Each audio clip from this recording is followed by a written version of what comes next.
దేశీయంగా అంతర్జాతీయంగా ప్రతికూల ప్రభావాలు తగ్గి సానుకూల వాతావరణం ఏర్పడటంతో బంగారం వెండి ధరలు మళ్లీ రికార్డు స్థాయి దిశగా పరుగులు తీస్తున్నాయి. మల్టీ కమోడిటీ ఎక్స్చేంజ్ లో వరుసగా 3వ రోజు ఈ 2 లోహాల ధరలు భారీగా పెరిగాయి. కేవలం 3 రోజుల వ్యవధిలోనే 10 గ్రాముల బంగారం ధర 6,000కు పైగా పెరగ వెండి ధర ఏకంగా 11,000 మేర ఎగబాకింది. ప్రస్తుతం కమోడిటీ మార్కెట్లో గోల్డ్ ఫ్యూచర్స్ అక్టోబర్ డెలివరీ 10 గ్రాముల పుత్తడి ధర 757 లాభపడి 1.49 లక్షల వద్ద ట్రేడ్ అవుతోంది. అదే సమయంలో silver futures September delivery kilo వెండి ధర $228 పెరిగి 2.27 లక్షల వద్ద కొనసాగుతోంది. అంతర్జాతీయంగా స్పాట్ మార్కెట్లోనూ ఔన్స్ బంగారం ధర $4,257కు చేరగా ఔన్స్ వెండి ధర $61.83గా నమోదైంది.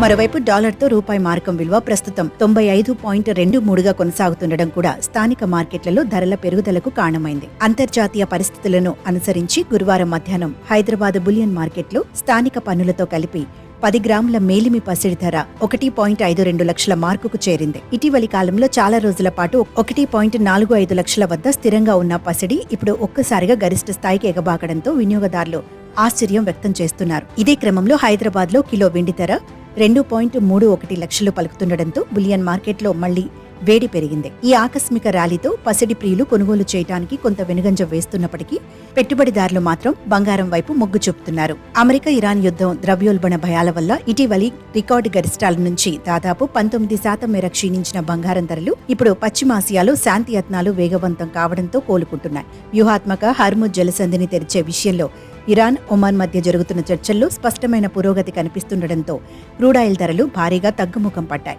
దీని ప్రభావంతో బ్రెంట్ క్రూడ్ బ్యారెల్ ధర మళ్లీ $80 దిగువకు చేరడం అంతర్జాతీయ మార్కెట్లకు ఊరటనిచ్చింది.